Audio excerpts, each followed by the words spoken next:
Hello, good morning students. আজকে আমি SLST পরীক্ষার জন্য তোমরা নিশ্চয়ই প্রিপারেশন নিচ্ছ।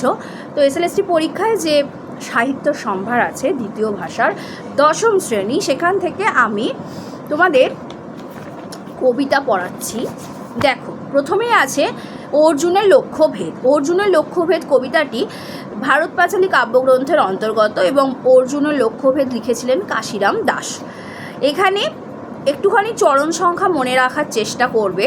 74টি চরণ আছে এবং প্রথমেই বলছে দ্বিজ সভা মধ্যেতে বসিয়া যুধিষ্ঠির, চতুর্দিকে বেষ্টি বসিয়া আছে চারি বীর, যত বসিয়া আছে ব্রাহ্মণ মণ্ডল, দেবগণ আছে যেন শোভে আখণ্ডল, নিকটেতে ধৃষ্টদ্রুম্ন পুনঃ ডাকে, লক্ষ্য আসি বিন্দহ যাহার শক্তি থাকে, যে লক্ষ্যে বিন্ধিবে কন্যা লোভে সেই বীর, শুনি ধনঞ্জয় চিত্তে হইলা অস্থির, বিন্ধিব বলিয়া লক্ষ্য করি হেন মনে, যুধিষ্ঠির পানেতে চাহেন অনুক্ষণে, অর্জুনের চিত্ত বুঝি কহেন ইঙ্গিতে, আজ্ঞা পেয়ে ধনঞ্জয় উঠেন তরিতে, অর্জুন চলিয়া যান ধনুকের ভিতে। তাই এইখান থেকে প্রশ্ন এমন আসতে পারে, এই যে চতুর্দিকে বেষ্টন করে কারা বসে আছে? চারজন বীর আছেন। এছাড়াও দেবগণ মাঝে কে শোভা, মানে কে বসে আছে যাকে দেখে শোভা পাচ্ছে? আখণ্ডল, শোভে আখণ্ডল। নিকটেতে কে ছিল? কার ডাকে কে পুনঃ ডাকছে? ধৃষ্টদ্যুম্ন কে ছিল? ধ্রুপদ রাজার মানে পুত্র ছিল। আচ্ছা, এবার দেখো এখানে বলছে যে শুনি ধনঞ্জয়, কে অস্থির চিত্ত, কার অস্থির চিত্ত মনে হলো, বা কে চিত্তে হইলা অস্থির, কার কথা বলা হয়েছে? ধনঞ্জয়ের কথা বলা হয়েছে। আচ্ছা, এবার দেখো এখানে অর্জুনের চিত্ত বুঝি কহেন ইঙ্গিতে, আজ্ঞা পেয়ে ধনঞ্জয় উঠেন তরিতে। অর্জুনকে এখানে ধনঞ্জয় বলা হচ্ছে এবং অর্জুন চলিয়া যান ধনুকের ভিতে। দেখো, দেখিয়া সে দ্বিজগণ লাগে জিজ্ঞাসিতে। দ্বিজ অর্থে এখানে ব্রাহ্মণ, এবং কোথাকার যাহ দ্বিজ, কিসের কারণ, সভা হইতে উঠি যাহ কোনো প্রয়োজন। অর্জুন বলেন, যাই লক্ষ্য বিন্ধিবারে, প্রসন্ন হইয়া সবে আজ্ঞা দেহ মোরে, শুনিয়া হাসিল যত ব্রাহ্মণ মণ্ডল, কন্যারে দেখিয়া দ্বিজ হইল পাগল, যে ধনুকে পরাজয় পায় রাজগণ, জরাসন্ধ শল্য দ্রোণ কর্ণ দুর্যোধন, সেই লক্ষ্য বিন্ধিতে দ্বিজ চাহে কোন লাজে, ব্রাহ্মণেতে হাসাইল ক্ষত্রিয় সমাজে, বলিবে ক্ষত্র যত লোভী দ্বিজগণ, হেন বিপরীত আশা করে সে কারণ। দেখো, এইখানে বলছে যে এখানে মর্মার্থ হচ্ছে যে দ্বিজ অর্থে ব্রাহ্মণ, সব ব্রাহ্মণরা বসে আছে। এখানে দ্রৌপদীর স্বয়ম্বর সভা অনুষ্ঠিত হচ্ছে এবং সেখানে দেখা যাচ্ছে যে যুধিষ্ঠির থেকে শুরু করে, যুধিষ্ঠির মানে তারা পঞ্চ পাণ্ডব এসেছে, এবং অর্জুন এবং আরও দ্বিজগণ আছে, আরও অনেকেই আছে, অনেক রাজারা আছেন, এসেছেন। এবং তার মাঝে ধৃষ্টদ্যুম্ন অর্থে ধ্রুপদ তনয়, অর্থে ধ্রুপদের যে পুত্র, সে ধৃষ্টদ্যুম্ন ডাকছে বারবার। এবার ধনঞ্জয় মানে অর্জুন উঠলো এবং গিয়ে ধনুকের ছিলা ধরবে এবং মাছের চোখকে টার্গেট করে সেই মাছের চোখে যখন সে মারবে, তারপরে সেই মারতে পারবে একমাত্র। তারপর দ্রৌপদীর সঙ্গে, এই মহাভারতের এই কাহিনী আমরা সকলেই জানি, এবং দ্রৌপদীর সাথে বিবাহ হবে। তো এইখানে তাই বলা হচ্ছে যে জরাসন্ধ শল্য দ্রোণ কর্ণ দুর্যোধন, এরাও ছিলেন। জরাসন্ধ শল্য দ্রোণ কর্ণ দুর্যোধন এরা, এবং এখানে ক্ষত্রিয় সমাজ, এরা কিন্তু ক্ষত্রিয় সমাজ এখানে ছিল, যারা কিন্তু ক্ষত্রিয়তে সকলে কিন্তু লড়াই করে, তলোয়ার ধরে আর কি। বলিবে ক্ষত্র যত লোভী দ্বিজগণ, ক্ষত্ররা বলছে দ্বিজগণরা লোভী, ধ্যান বিপরীত আশা করে সে কারণ, মানে এইরকম বিপরীত আশা করছে যে ক্ষত্রিয়দেরকে লোভী বলবে দ্বিজরা, কারণ অর্জুন তো ক্ষত্রিয় ছিল, সে উঠে চলে গেল, তো লোভী দ্রৌপদীকে বিবাহ করার জন্য। দেখো, বহুদূর হইতে আসিয়াছে দ্বিজগণ, বহু আশা করিয়াছে পাবে বহুধন। এবার রাজা কি করে, যে যখনই বিবাহ হয়ে যায় তারপরে রাজ্য বহু ধন দেয়, তার কন্যার সাথে অনেক অর্থও দান করে থাকে।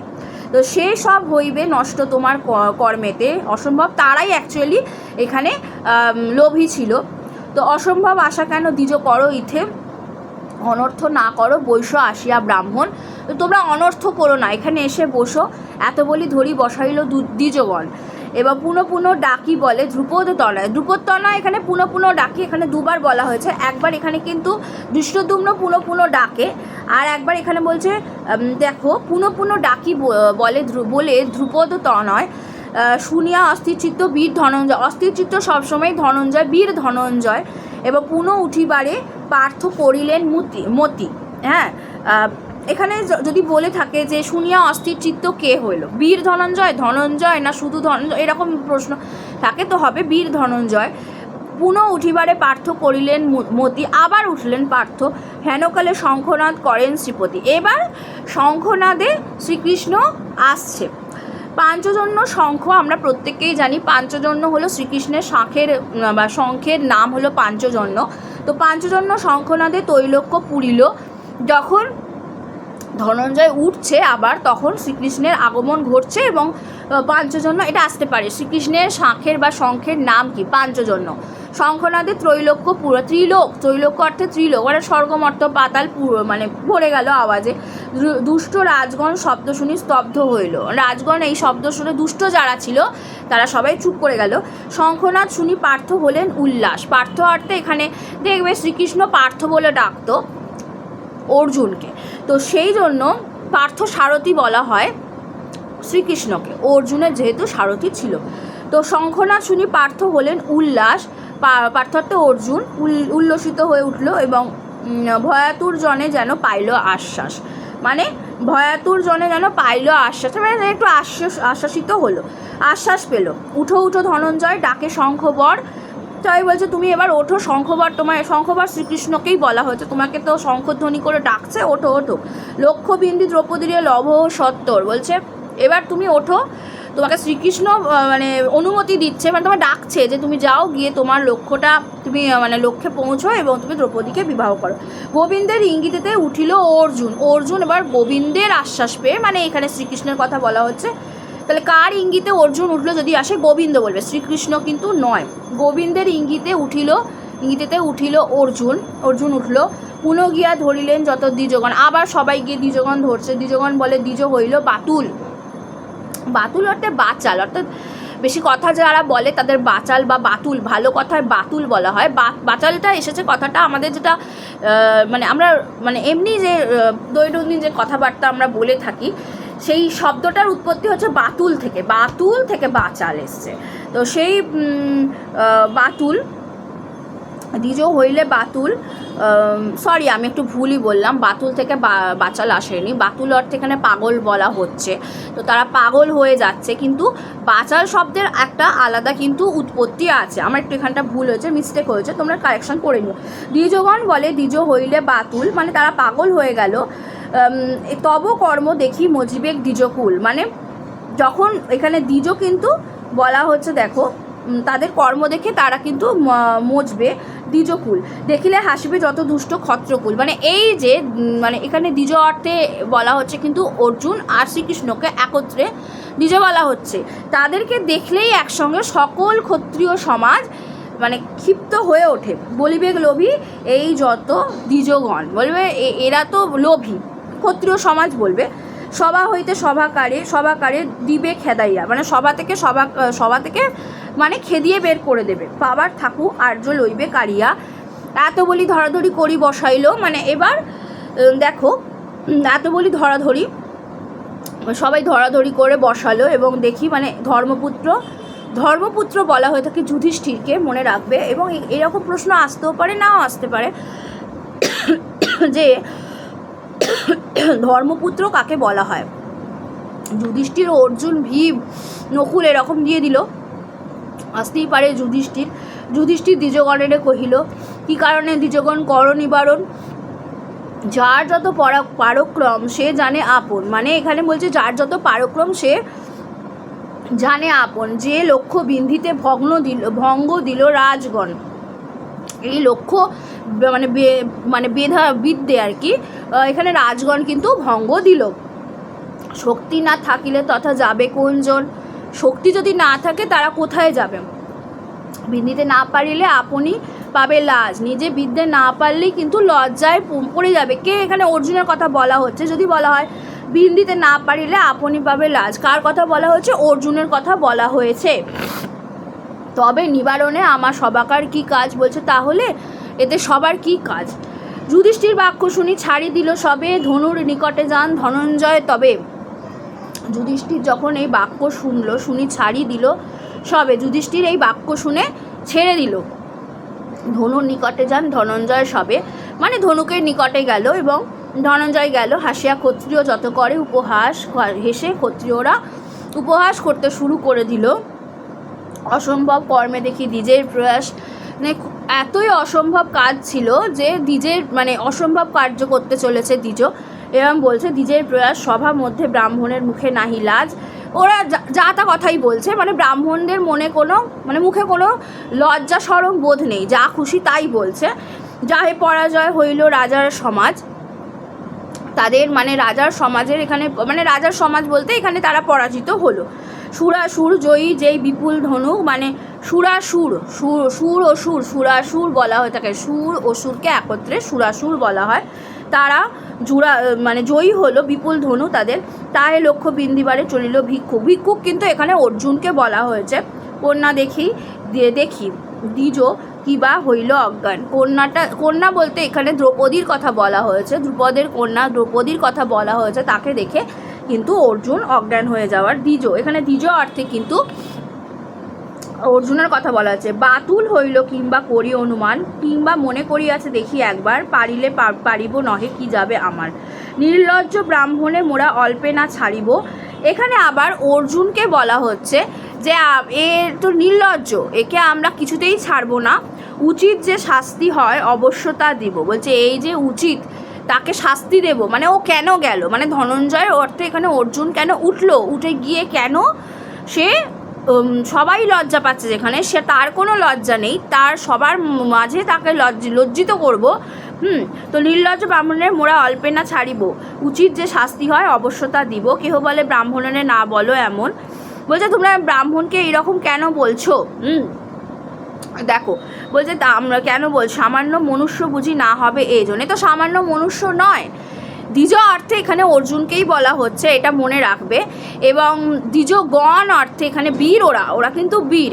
এবং যে সমস্ত ক্ষত্রিয় সমাজ ছিল, সেই ক্ষত্রিয় সমাজরা কিন্তু এই দ্বিজকে অপমান করছে। এবার এখান থেকে দেখো, এত মর্মার্থ এই মুহূর্তে না বুঝলেও চলবে। তোমাদের আমি যে প্রশ্নটা বলছি, আমি একটুখানি বলে দিই যে এখানে মানে মেন কথা হলো যে এখানে দ্রৌপদীর স্বয়ম্বর সভা হচ্ছে এবং সেখানে অর্জুন গেছে ধনুকের ছিলা নিয়ে, এবং সেখানে সে যখন যাচ্ছে এখানে সভাগণে সকলের কীরকম মানসিকতা সেইটা এখানে ফুটিয়ে তোলা হয়েছে।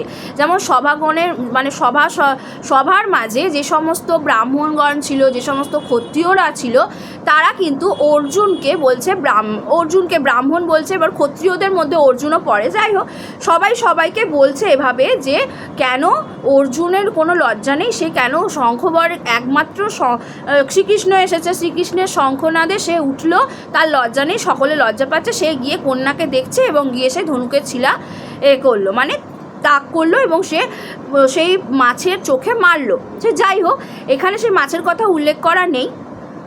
সে কিন্তু কাজটা সফল হলো এবং দ্রৌপদীর সাথে তার বিবাহ হবে। কিন্তু অন্যদের এতে হিংসায় তারা কিন্তু ঈর্ষান্বিত হলো, এবং তারা ঈর্ষান্বিত হওয়ার ফলে তারা কিন্তু বলছে এই সমস্ত কথাগুলো তাদের মুখ থেকে বেরোচ্ছে। মোট কথা এখানে যে অর্জুনের সাথে দ্রৌপদীর যে বিবাহ হচ্ছে সেটা কিন্তু নেই।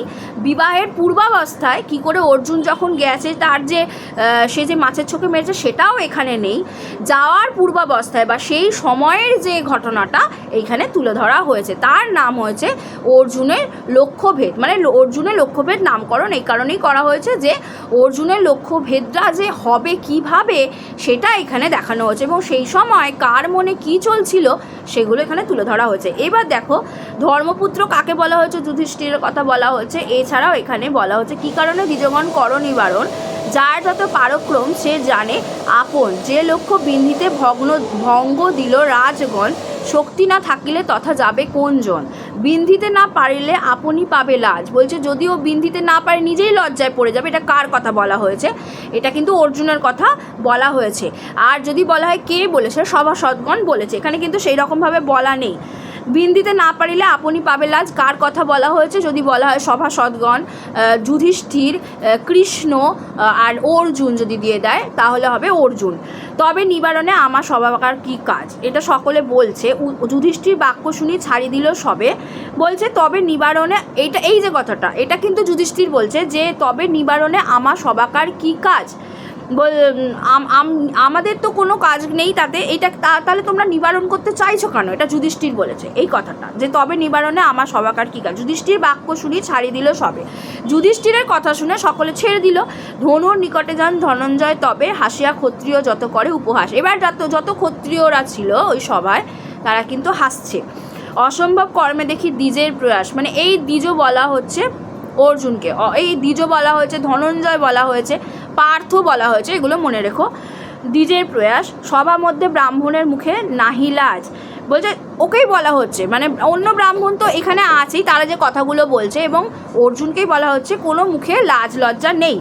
যাহে পরাজয় হইল রাজার সমাজ, সুরাসুর জয়ী সেই বিপুল ধনু, এই তো সুরসুরকে বধ করেছে, সুরাসুর জয়ী সেই ধনুক দিয়ে। তাহে লক্ষ্য বিন্দিবারে চলিল ভিক্ষুক, বলছে সেইটা লক্ষ্য করে এই ভিক্ষুক বলা হচ্ছে আবার কিন্তু অর্জুনকে। এটা কিন্তু আসতেই পারে যে তাহে লক্ষ্য বিন্দিবারে চলিল ভিক্ষুক, ভিক্ষুক কাকে বলা হয়েছে? অর্জুনকে বলা হয়েছে। কন্যা দেখি দ্বিজ কিবা হইল অজ্ঞান, বাতুল হইল কিংবা করি অনুমান, বলছে বাতুল অর্থে এখানে পাগল, ঠিক আছে, বাতুল হয়ে গেছে কন্যা, কন্যা অর্থে এখানে দ্রৌপদীর কথা বলা হয়েছে। নির্লজ্জ ব্রাহ্মণে মোরা অল্পে না ছাড়িব, এই কথা কারা বলেছে? ওই সভাসদগণ। উচিত যে শাস্তি হয় অবশ্যতা দিব, কেহ বলে ব্রাহ্মণেরে না বলো এমন, সামান্য মনুষ্য বুঝি না হবে এজন। হলো। আচ্ছা, এবার দেখো মানসিংহ প্রতাপাদিত্যের যুদ্ধে আমি চলে যাচ্ছি। ভারতচন্দ্র রায়, তোমরা প্রত্যেকে মনে রাখবে যে কোথা থেকে নেওয়া হয়েছে, মানে ভারত পাঁচালীর অন্তর্গত, ভারত পাঁচালী থেকে এটা কিন্তু অংশ নেওয়া হয়েছে, কাশিরাম দাসের লেখা। আচ্ছা, এবার দেখো মানসিংহ প্রতাপাদিত্যের যুদ্ধ, এটা কিন্তু অন্নদামঙ্গল বা কালিকা মঙ্গল, অন্নদামঙ্গলের আরেক নাম ছিল কালিকা মঙ্গল। আমরা জানি ভারতচন্দ্র রায়ের তিনটে আছে, যেটা হলো অন্নদামঙ্গল বা কালিকা মঙ্গল, বিদ্যাসুন্দর আছে, এবং আমরা কিন্তু মঙ্গলটাই পড়ে, আর অন্নপূর্ণা মঙ্গল আছে। এবার দেখো আমরা কিন্তু অন্নদামঙ্গলটাই জানি, বিশেষ আমাদের পাঠ্যে অন্নদামঙ্গলই থাকে, মানে ভারতচন্দ্র রায়ের।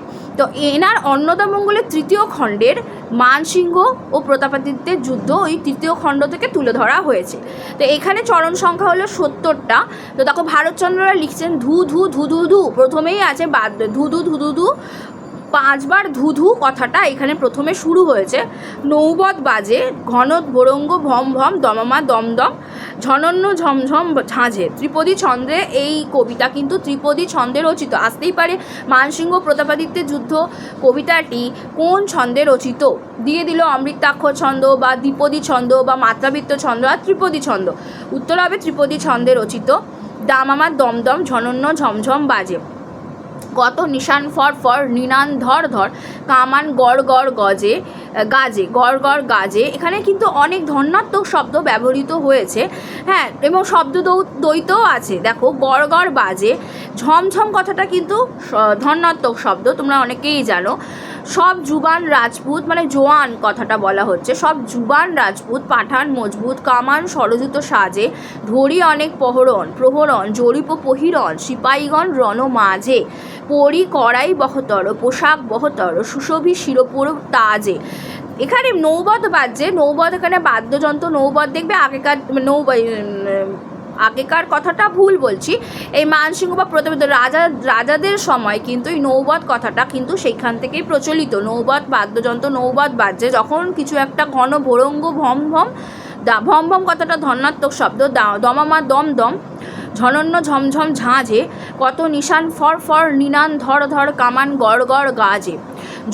সব জুবান রাজপুত, পাঠান মজবুত, কামান ষড়যুত সাজে। ষড়যুত সাজে কি? কামান। ধরি অনেক প্রহরণ, জরিপ পহিরণ, সিপাহীগণ রণ মাঝে। সিপাহীগণ যারা আছে তারা রণ মাঝে, রণ অর্থে এখানে যুদ্ধক্ষেত্রের মাঝে সিপাহীরা আছে। পরি কড়াই বক্ষতর, পোশাক বহতর, সুশোভী শিরোপুর তাজে, মানে তারা কিন্তু শিরে কিন্তু মুকুট পরে তারা রণসজ্জায় সজ্জিত হয়েছে, এবং সেই কথাই বলছে পরি কড়াই বক্ষতর, পোশাক বহতর, সুশোভী শিরোপুর তাজে। দেখো বসিয়া আমারই ঘর পর আমির বহুতর হুলায় গড়বড় রাজে, হুলায় গড়বড় রাজে। পুরো যশোর ও চমকত, যশোর রাজ্যের কথা এখানে বলা হচ্ছে। যশোরে চমকত নকিব শত শত হুষার ফুকরত কাজে। ভালো করে পড়ো কবিতাটা। হয় গজের গর্জন, গজ অর্থে এখানে হাতি, গজের গর্জন, সেনার তর্জন, পয়ধি ভর্ছন লাজে। আসতেই পারে পয়ধি ড্যাশ লাজে, এখানে কি হবে? গর্জন, ভর্ছন, গড়বজ এরকম দিয়ে দিল, তো ভর্ছন লাজে, পয়ধি ভর্ছন লাজে। দ্বিজ ভারত কবিবর, এখানে দ্বিজ ভারত কবিবর বনায় তহিপর প্রতাপ দিনকর সাজে। ভারত কবিবরের কথা বলা হচ্ছে, সেই ভারত কবিবর বনায় তহিপর প্রতাপ দিনকর সাজে। এবং এখানে ভারতচন্দ্রের কথা বলা হয়েছে, হ্যাঁ, যিনি লিখছেন তার কথাই। দ্বিজ ভারত, এখানে ভারতচন্দ্র রায় তিনি ব্রাহ্মণ, তো দ্বিজ ভারত বলা হচ্ছে ওই জন্য। দ্বিজ ভারত কবিবর বনায় তহিপর প্রতাপ দিনকর সাজে। এখানে ভারত বলতে কার কথা বলা হয়েছে? এবার নাম দিয়ে দিল ভারতচন্দ্র রায়, মুকুন্দরাম চক্রবর্তী, যেহেতু অন্নদা মঙ্গলের, তো অন্যরকম চণ্ডীমঙ্গল, অন্য বা মনসা মঙ্গলের কোনো কারোর নাম দিয়ে দিল, ভারতচন্দ্র রায় হবে। এবং কোন অংশ থেকে, মানে কোন কবিতার অন্তর্গত দিয়ে দিল? মানসিংহ প্রতাপাদিত্য, এটা বলতে হবে। যুঝে প্রতাপাদিত্য, যুঝে প্রতাপাদিত্য মানে সে কিন্তু, আচ্ছা, প্রতাপ দিনকর সাজে, এখানে কিন্তু প্রতাপ বলতে সূর্যের কথা বলা হয়েছে। সূর্যের কিরণে সারাদিন আলোকিত হয়েছে, তো সাজে, দিনকর সাজে সারাদিন। যুঝে প্রতাপাদিত্য, যুঝে প্রতাপাদিত্য অর্থে এখানে প্রতাপাদিত্য কিন্তু যুদ্ধ করছে। ভাবিয়া অসার ডাকে মার মার, সংসার সব অনিত্য, এখানে সংসার সব অনিত্য এটা কিন্তু আসে। শিলাময়ী নামে ছিলা তার ধামে অভয়া যশোরেশ্বরী, মানে এখানে শিলাময়ী, যশোরেশ্বরীর নাম কি? যে যশোরেশ্বরী ছিল তার নাম হলো শিলাময়ী। শিলাময়ী নামে ছিলা তার ধামে অভয়া যশোরেশ্বরী। পাপেতে ফিরিয়া বসিলা রুশিয়া তাহারে অকৃপা করি।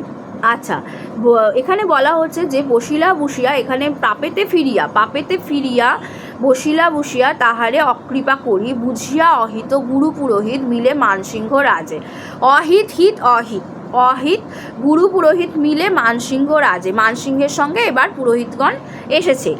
তো বলছে লস্কর লইয়া, লস্কর অর্থে এখানে সেনা, লস্কর লইয়া সত্তর হইয়া প্রতাপাদিত্য সাজে। এবার লস্কর মানে হচ্ছে সেনা, সৈন্যদের নিয়ে সে সাজে প্রতাপাদিত্য। ধু ধু ধম ধম, ঝাঁ ঝাঁ ঝম ঝম, দামামা দমদম বাজে। হুড় হুড় হুড়, দূর দূর দূর, কামানের গোলা গাজে। দেখো এই হুড় হুড় হুড়, দূর দূর দূর দিয়েই দিতে পারে কোন কবিতার অন্তর্গত। আমরা এই হুড় হুড় দূর দূর কথাটা কিন্তু কলিঙ্গ দেশে ঝড় বৃষ্টিতে পেয়েছি, এবং এই হুড় হুড়ু দূর দূর দূর কিন্তু এই প্রতাপাদিত্যতেও পেলাম। সুতরাং এটা একটু মনে রাখতে হবে। এমন দিয়ে দিলে হয়তো হুড় হুড় হুড় দূর দূর দূর, ওখানে কিন্তু অন্য রকমভাবে আছে, হুড় হুড় হুড় হুড় দূর দূর এরকম করে আছে, দুবার আছে ওখানে, এখানে তিনবার করে আছে। হুড় হুড় হুড় দূর দূর দূর, কামানের গোলা বাজে, গাজে, কামানের গোলা গাজে। তো এটা কিসের গোলার কথা বলা হচ্ছে? কামানের গোলা। সিঁদুর সুন্দর মন্ডিত, এখানে দেখো সুন্দর সুন্দর হবে, ঠিক আছে, সরি আমি একটু ভুল বললাম। সুন্দর সুন্দর মন্ডিত মুদগর, ষোড়শ হলকা হাতি, এখানে হলকা হাতি কতজন আছে? ষোড়শ আছে, হ্যাঁ, তো ষোড়শ হলকা হাতি, সুন্দর সুন্দর মন্ডিত মুদগর, ষোড়শ হলকা হাতি। পতাকা নিশান রবিচন্দ্রবান, অযুতে ঘোড়া সাথী, এখানে পতাকা নিশান রবিচন্দ্রবান এবং অযুতে ঘোড়া সাথী। সুন্দর সুন্দর নৌকা বহুতর, 52,000 ঢালি। নৌকার যে বহর ছিল, নৌকা বহুতর কতগুলো নৌকার বহর ছিল? 52,000 ছিল নৌকার বহর। এবার সৈন্যদের নিয়ে প্রতাপাদিত্য রণসজ্জায় সজ্জিত হচ্ছে, যাচ্ছে, তো তার 52,000 ঢালি নৌবহর ছিল। সমরে পশিয়া অন্তরে রুশিয়া, দুই দলে গালাগালি, মানে এবার দুই দল বলতে মানসিংহের দল এবং প্রতাপাদিত্যের দল, দুটো দলের মধ্যে গালাগালি চলছে, দুই দলে। ঘোড়ায় ঘোড়ায় যুঝে পায়ে পায়ে, গজে গজে শুন্ডে শুন্ডে, গজে অর্থে এখানে হাতির কথা বলা হয়েছে, শুন্ডে অর্থে সুরের কথা বলা হয়েছে। এই দুটো কিন্তু শব্দ, শুন্ডে শুন্ডে শব্দ দ্বৈত, কখনোই ধনাত্মক শব্দ কিন্তু নয়। আর গজে গজে কথাটাও কিন্তু অবশ্যই শব্দ দ্বৈত। আমি একটু বলে রাখি, শব্দ দ্বৈত কিন্তু সব সময় একটা শব্দের কিন্তু অর্থ প্রকাশ পাবে এবং সেটাই যখন আমি দ্বিতীয়বার ব্যবহার করব তখন সেটা শব্দদ্বৈত হবে। ধনাত্মক শব্দের ক্ষেত্রে কিন্তু সেই শব্দটার অর্থ মিনিং পাচ্ছে না।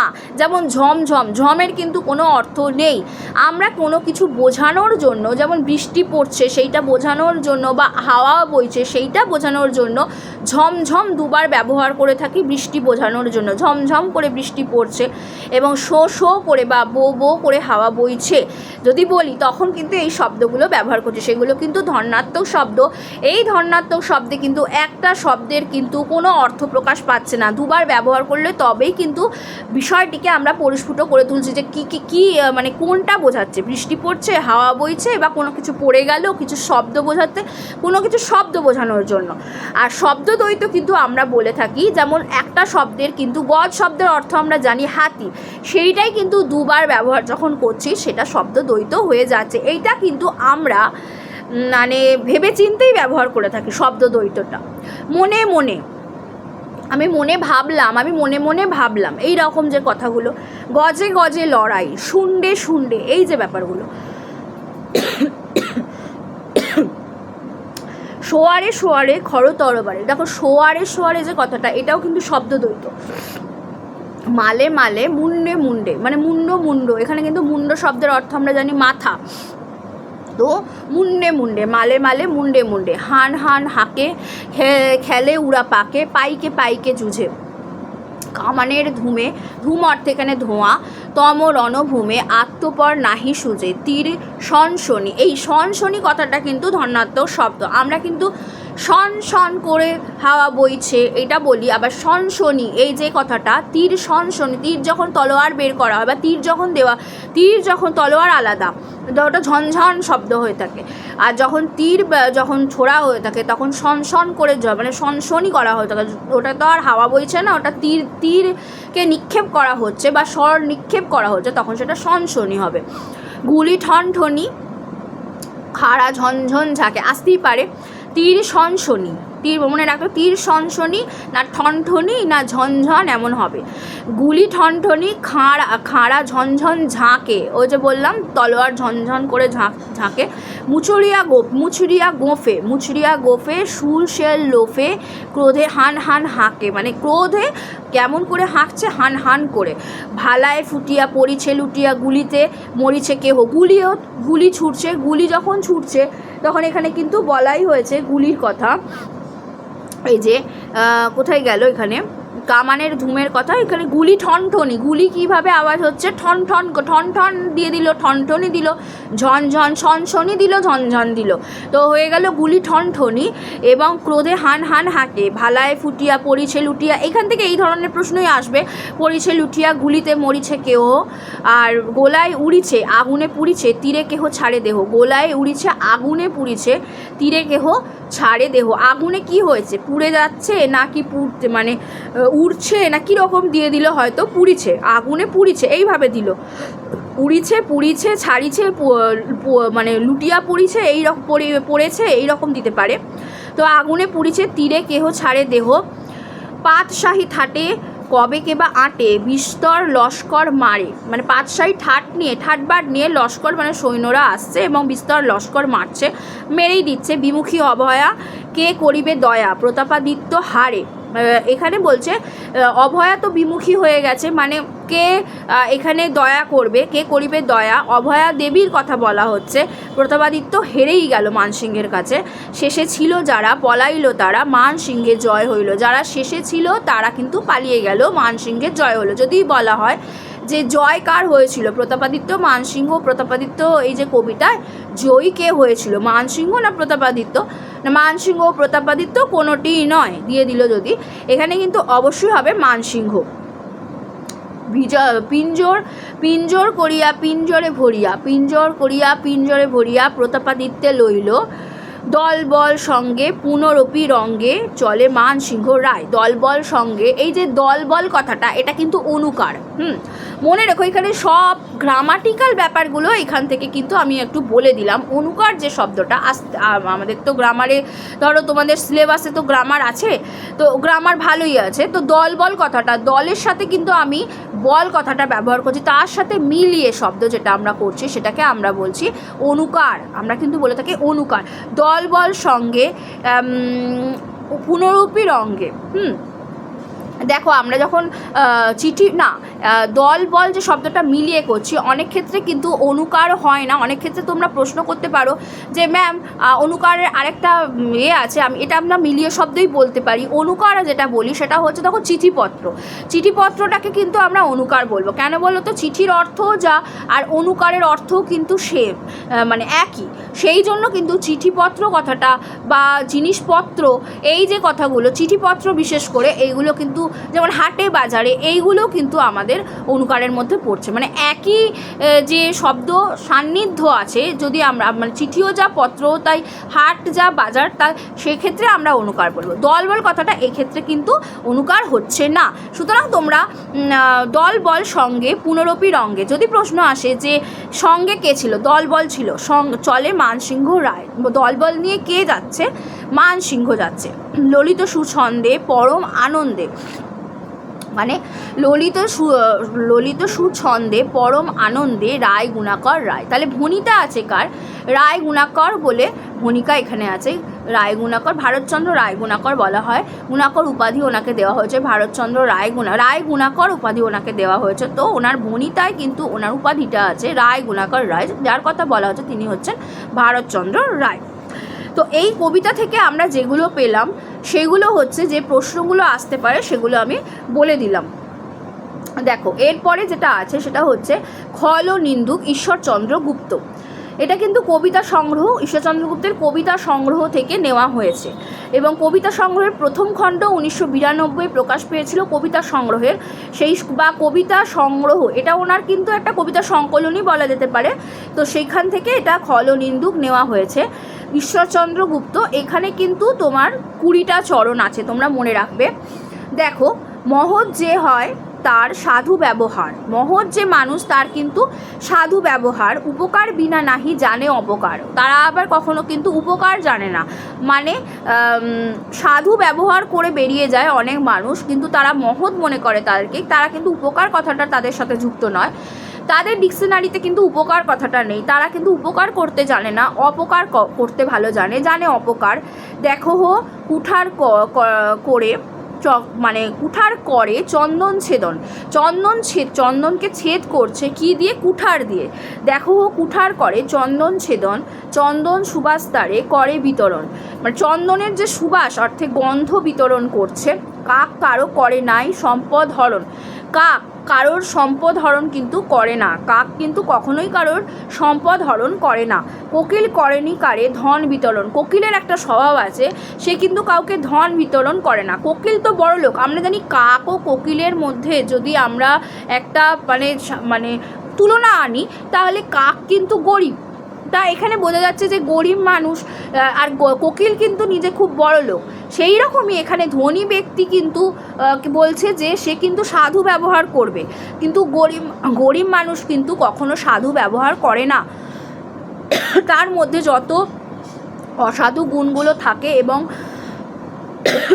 দেখো, কাক কারো করে নাই সম্পদ হরণ, প্রশ্ন আসতে পারে কে সম্পদ হরণ করে না? কাক করে না।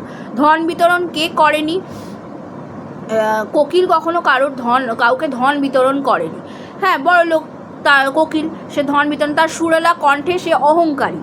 এবার দেখো, কাকের কঠোর রব বিষ লাগে কানে, অথচ সত্য বাক্য আমাদের কাছে বিষ লাগে। সত্য বাক্যে আমরা কিন্তু মানে সেটাকে আমরা কি বলবো, সহ্য করতে পারি না। যে কথাটা সত্যি কথা, সেটা সত্যি, কিন্তু সেটা কর্কশের মতো ঠেকে আমাদের কাছে, প্রত্যেকের কাছে, সেটা যেন কানে বিষ লাগে। কোকিল অখিল প্রিয় সুমধুর গানে, কোকিল খুব সুন্দর সুন্দর কথা বলে, ভালো ভালো কথা বলে, সে প্রশংসা করছে, একজন অসাধু ব্যক্তিরও প্রশংসা করছে, সে কিন্তু খুব ভালো তার সুমধুর গানে।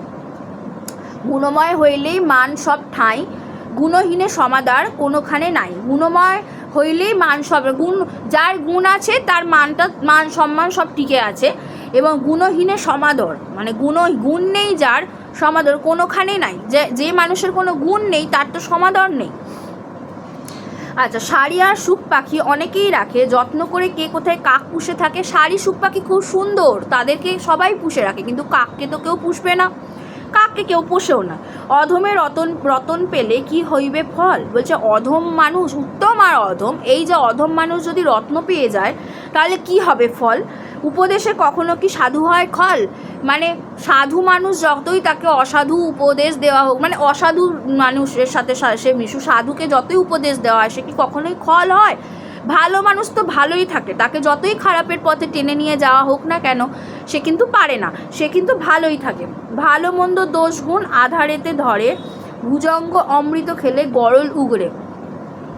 ভুজঙ্গ অর্থে সাপ, যখন ভুজঙ্গ তার নিজের বিষটাকে উগড়ে ফেলে অমৃত খাবে, এইটাই হচ্ছে ব্যাপার। লবণ জলধি জল করিয়া ভক্ষণ, লবণ জলধি মানে জলধি অর্থে এখানে কিন্তু সমুদ্র, সেই সমুদ্র মানে লবণাক্ত যে সমুদ্র জল ভরিয়া ভক্ষণ, জলধর করিতেছে সুধা বরিশন। লবণ জলধি জল করিয়া ভক্ষণ, জলধর করিতেছে, এইটা প্রশ্ন আসতে পারে।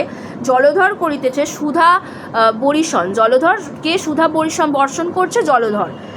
সুজনে সুযশ গায় কুযশ ঢাকিয়া, সুজন যে ব্যক্তি অর্থাৎ ভালো ব্যক্তি তো অবশ্যই সুযশ গাইবে, মানে সবসময় সুকথা বলবে, ভালো ভালো কথা বলবে। কুযশ তার যে কুযশ জিনিসটাকে ঢেকে দেওয়ার চেষ্টা করবে। কুজনে কুরব করে সুরব নাসিয়া, কুজন যে সমস্ত ব্যক্তি আছে তারা তাদের কিন্তু সবসময় কুরব, সবসময় সব জিনিসেই দেখবে, সব জিনিসেই কিছু না কিছু খারাপ আছেই তো আছে।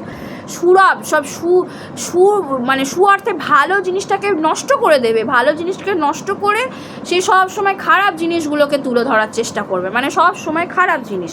আর সুজনরা কী করবে, সবসময় সুযশ গাইবে, তার খারাপ যে সমস্ত মানুষের খারাপ জিনিসগুলো আছে সেগুলো ঢেকে দিয়ে সে সবসময় কিন্তু ভালো জিনিসগুলোকে তুলে ধরার চেষ্টা করবে। এটাই হচ্ছে বিশেষত্ব, এই হলো পার্থক্য। এবার দেখো খল ও নিন্দুক থেকে এই ধরনের প্রশ্ন আসতে পারে যে সাধু ব্যবহার, উপকার বিনা নাহি জানে অপকার।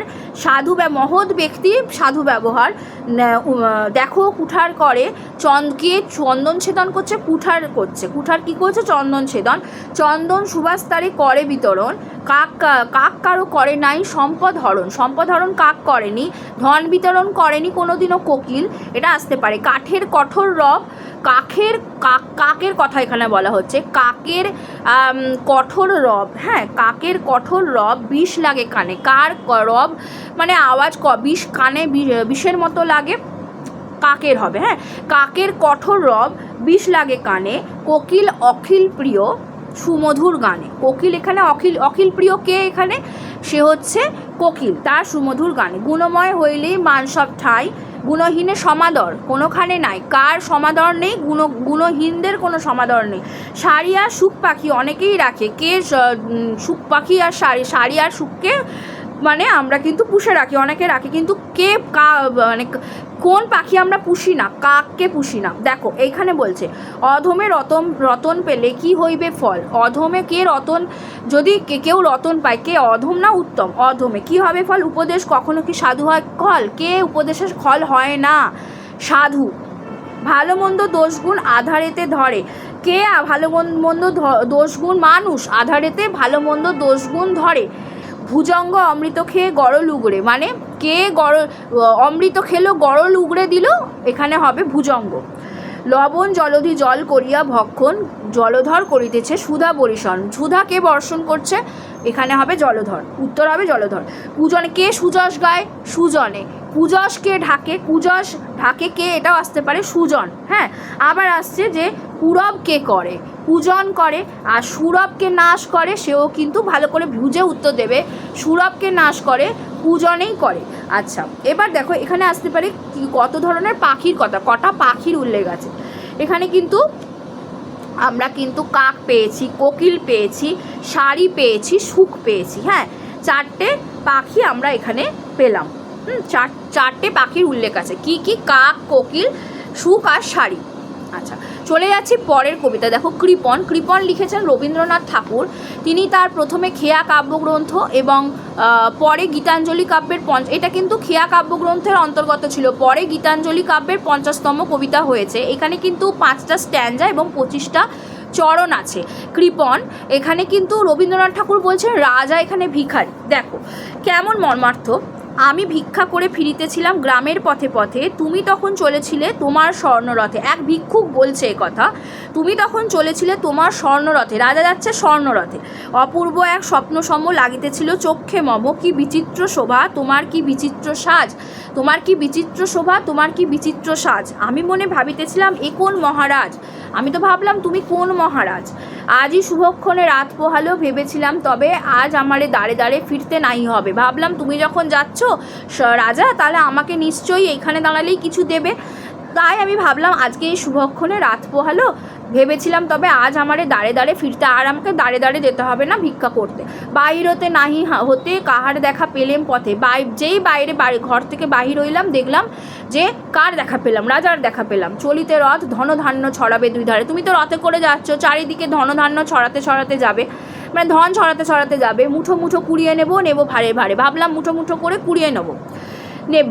দেখি সহসা রথ থেমে গেল আমার কাছে এসে। দেখলাম আমার কাছে এসে সহসা অর্থে হঠাৎ করে রথটা থেমে গেল। আমার মুখপানে চেয়ে নামলে তুমি হেসে নামলে। দেখে মুখের প্রসন্নতা জুড়িয়ে গেল সকল ব্যথা। ধ্যানকালে কিসের লাগে তুমি অকস্মাৎ, তুমি আমার দিকে অকস্মাৎ অর্থে হঠাৎ করে এগিয়ে এলে কেন। প্রসন্নতা দেখে মুখের প্রসন্নতা জুড়িয়ে গেল, আমার সকল ব্যথা তোমার প্রসন্নতা দেখে, আমাকে দেখে তুমি যেহেতু প্রসন্ন হলে তাই আমার ব্যথা জুড়িয়ে গেল। হেনকালে কিসের লাগে তুমি অকস্মাৎ হঠাৎ করে কেন এলে। আমায় কিছু দাও গো বলে বাড়িয়ে দিলে হাত, আমায় কিছু দাও গো বলে বাড়িয়ে দিলে হাত। মানে রাজা বলছে আমায় কিছু দাও গো বলে বাড়িয়ে দিলে হাত। মোরে একই কথা রাজাদির হাজ, আমায় দাও গো কিছু। শুনে ক্ষণকালের তরে রইনু মাথা নিচু। বলছে রাজা, এ কি, তুমি কেন আমার কাছে ভিক্ষা চাইছো? তোমার কি বা অভাব আছে? ভিখারি ভিক্ষুকের কাছে তোমার কি কিছু অভাব আছে? এই কেবল কৌতুকের বশে আমায় প্রবঞ্চনা। এটা কিন্তু কৌতুকের বশে তুমি আমায় প্রবঞ্চনা করছো। দেখো, রবীন্দ্রনাথ তো জমিদার ছিলেন এবং সেই সময় তিনি যে সমস্ত প্রজাদের সঙ্গে ছিলেন, তিনি খুব ভালো একজন জমিদার ছিলেন। রবীন্দ্রনাথের যদি আমরা জীবন দেখতে যাই তাহলে দেখব যে তিনি এত বড় কবি সাহিত্যিক, ওনার প্রতিভার দিকটা দিয়ে, মানে ওনার এই সাহিত্য জগতে বিচরণের দিকটা বাদ দিয়ে, ওনার কিন্তু প্রফেশনাল দিকটা বাদ দিয়ে, ওনার যদি পারিবারিক দিক দেখি তাহলে দেখব উনি একজন খুব ভালো জমিদার ছিলেন। উনি প্রজাদের সাথে যেভাবে কথাবার্তা বলতেন, যেভাবে মিশতেন মানুষের সাথে, উনি সেই ব্যাপারটি এখানে কিন্তু অনেকটা তুলে ধরার চেষ্টা করেছেন, মানে তুলে ধরেছেন আর কি। আমরা সেটাই বোঝার চেষ্টা করছি যে তোমার কি বা অভাব আছে ভিখারি ভিক্ষুকের কাছে, এই কেবল কৌতুকের বশে আমায় প্রবঞ্চনা। তুমি কৌতুক করছো রাজা, আমায় প্রবঞ্চনা করছো, এটা তো মানে একটা কেমন লাগছে। তুমি আসছো আমার কাছে, আমি যাই তোমার কাছে। ঝুলি হতে দিলেম তুলে একটি ছোট কণা, মানে আমি আমার ঝুলি থেকে একটা ছোট্ট কণা তুলে দিলাম রাজার হাতে। যবে পাত্রখানি ঘরে এনে উজাড় করি, দেখি ভিক্ষা মাঝে একটি ছোট সোনার কণা দেখি, হাতে দিলেম তুলে একটি ছোট্ট কণা। বলছে যখন আমি পাত্রখানি ঘরে এনে উজাড় করেছি, দেখি ভিক্ষা মাঝে যত ভিক্ষা করে পেয়েছি তার মাঝে একটা সোনার কণা দেখতে পাচ্ছি। দিলেম যা রাজা ভিখারি রে, স্বর্ণ হয়ে এলো ফিরে। মানে রাজা যা ভিখারিকে দিল সেটা স্বর্ণ হয়ে ফিরে এলো। তখন কাঁদি চোখের জলে দুটি নয়ন ভরে, তোমায় কেন দিইনি আমার সকল শূন্য করে, তোমায় কেন আমি দিইনি সকল শূন্য করে। এই যে কথাটাগুলো এইখানে দেখো, যখন ভিখারি বুঝতে পারলো যে রাজা যখন তাকে ভিক্ষা দিয়েছে তার মাঝে সে একটা সোনার কণা দিয়ে দিয়েছে, ছোট্ট কণা। ওতেই মানে যতটুকু এখান থেকে বোঝাচ্ছে যে মানুষের জীবনে যতটুকু সামর্থ্য আমরা মর্মার্থ বুঝি, ততটুকুই ওইটা থেকে সে বড়লোক হয়ে যেতে পারে, ঠিক আছে? তার অধিক পাওয়ার আমার দরকার নেই। রাজা, সে রাজা হয়েছে, তার রাজা হওয়ার কথা, তাই সে রাজা হয়েছে। এখানে মানসিকতা, মানুষের মানসিকতা এখানে তুলে ধরেছেন। যে রাজা সে রাজা হয়েছে, যে ভিখারি সে ভিখারিই হবে। ভিখারি চাইলে রাজা, মানে রাজা কিন্তু ভিখারি হতে পারে নিজের ইচ্ছায়, নিজের স্বেচ্ছায়। সে পাগল রাজা হয়ে যায়, সে ভিখারি হয়ে যায়। কোনো রাজা কখনো চাইবে না আমি ভিখারির ছদ্মবেশে থাকি, তাহলে কোনো প্রজা সেটা মেনে নিতে পারবে না। আবার কোনো ভিখারি কিন্তু অবশ্যই সে রাজা হতে পারে না, কিন্তু একটু সচ্ছল অবস্থায় অবশ্যই যেতে পারে কোনো একটা মানুষের দানে। এবার সে যদি রাজা হওয়ার তার যদি একটা ব্যাপার থাকে, কোনো একটা মানে অকস্মাৎ কোনো ঘটনার কারণে হয়তো সেটা কিন্তু খুব রেয়ার, সেটা কোনো আমরা রূপকথার গল্পে পাই যে সেই ভিখারি রাজা হয়ে গেল, কিন্তু একটা কোনো ভিখারি সে সচ্ছল হতেই পারে। আমরা যদি কাউকে একটা ছোট্ট কিছু দান করতে পারি, তাহলে সে কিন্তু তার অবস্থার উন্নতি তার হতে পারে, সেটা মানুষের ভালো করা। এখানে রাজা ভালো করলো, বলছে যবে পাত্রখানি ঘরে এনে উজাড় করি, একই ভিক্ষা মাঝে একটি ছোট সোনার কণা দেখি। সোনার ছোট্ট কণা, যেহেতু রাজাকে সে একটা ছোট্ট কণা দিয়েছিল, তাই রাজাও কিন্তু তাকে একটা ছোট্ট সোনার কণা দিয়েছে, যেটা থেকে সে কিন্তু বড়লোক হতে পারে।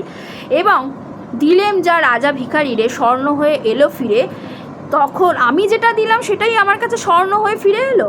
তখন কাঁদি সোনার জলে দুটি নয়ন ভরে, আমি দুটো নয়ন ভরে কাঁদলাম, তোমায় কেন দিইনি আমার সকল শূন্য করে। আমি তোমাকে আমার সব কিছু উজাড় করে কেন রাজা তোমায় ভালোবাসেনি?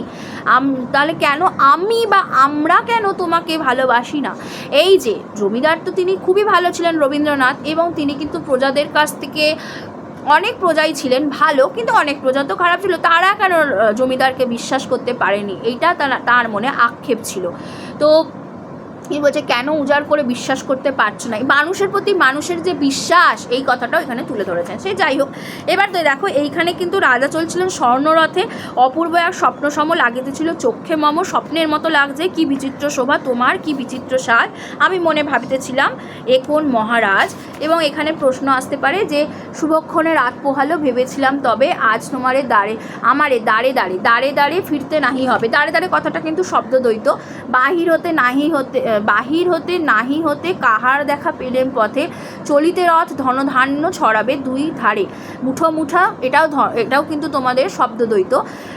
মুঠা কুড়িয়ে নেব, কিভাবে কুড়িয়ে নেব? মুঠা কুড়িয়ে নেব ভারে দেখি সহসা রথ থেমে গেল আমার কাছে এসে, আমি অর্থে ভিক্ষুক, এবং আমার মুখপানে চেয়ে নামলে তুমি হেসে, দেখে মুখের প্রসন্নতা জুড়িয়ে গেল মনে সকল ব্যথা, হেনকালে কিসের লাগে তুমি অকস্মাৎ, আমায় কিছু দাও গো বলে বাড়িয়ে দিলে হাত। রাজা কি বলে হাত বাড়িয়ে দিয়েছিল? আমায় কিছু দাও গো। কার কথা বলা হচ্ছে? রাজা। বলছে ভিখারি, আচ্ছা মরি একই কথা রাজাধিরাজ, আমায় দাও গো কিছু। শুনে ক্ষণকালের তরে রইনু মাথা নিচু। তোমার কি বা অভাব আছে ভিখারি ভিক্ষুকের কাছে তোমার কি বা অভাব আছে ভিখারি ভিক্ষুকের কাছে? এ কেবল কৌতুকের বসে, এটা আসতে পারে। কিসের প্রবঞ্চনা? কিসের বসে প্রবঞ্চনা? কৌতুকের বসে। ঝুলি হতে দিলেন তুলে একটি ছোট কণা। ঝুলি থেকে রাজা কি তুলে দিয়েছিলেন? একটি ছোট কণা দিল। ছোট কণা, একটি ছোট কণা, হ্যাঁ একটি ছোট কণা, তা সেটা কিন্তু উত্তর বা কোনোটিই নয়, উত্তর হবে একটি ছোট কণা। আচ্ছা, তো কোথা থেকে তুলে দিলেন? ঝুলি থেকে। যবে পাত্রখানি ঘরে এনে উজাড় করি, একই ভিক্ষা মাঝে একটি ছোট সোনার কণা দেখি। পাত্রের মাঝে কি কণা ছিল? সোনার, রূপ বা অন্য কিছু দিয়ে দিল, একটি ছোট সোনার কণা ছিল। আচ্ছা, দিলেম যা রাজা ভিখারিরে স্বর্ণ হয়ে এলো ফিরে। রাজা ভিখারিরে যা দিল তা স্বর্ণ হয়ে এলো ফিরে এলো। তখন কাঁদি চোখের জলে দুটি নয়ন ভরে, তোমায় কেন দিইনি আমার সকল শূন্য করে। দেখো তার পরের কবিতা যেটা আছে, চাহিবে না ফিরে, কামিনী রায়ের লেখা আলো ও ছায়া কাব্যগ্রন্থের অন্তর্গত। চাহিবে না ফিরে, এখানে 20টা চরণ আছে এবং একটাই স্ট্যাঞ্জা। পথে দেখে ঘৃণা ভরে কত কেহ গেল সরে, উপহাস করি কেহ যায় পায়ে ঠেলে, কেহ বা নিকটে আসি বরশি গঞ্জনা রাশি, ব্যথি তেরে ব্যথা দিয়া যায় শেষে ফেলে। পথে দেখে ঘৃণা ভরে কত কেহ গেল সরে, উপহাস করি কেহ যায় পায়ে ঠেলে, মানে কেউ উপহাস করে পায়ে ঠেলে চলে যাচ্ছে। কেহ বা নিকটে আসি বরশি গঞ্জনা রাশি, ব্যথি তেরে ব্যথা দিয়া যায় শেষে ফেলে, ব্যথি তেরে ব্যথা দিয়ে শেষে ঠেলে চলে যাচ্ছে। পতিত মানবতরে নাহি কি গো এ সংসারে, একটি ব্যথিত প্রাণ দুটি অশ্রুধার, পথে পড়ে অসহায় পদে তারে দোলে যায়, দুখানি স্নেহের কর নাহি বাড়াবার। স্নেহের কর অর্থে হাত, এখানে দুখানি স্নেহের কর হাত বাড়াতে পারছে না।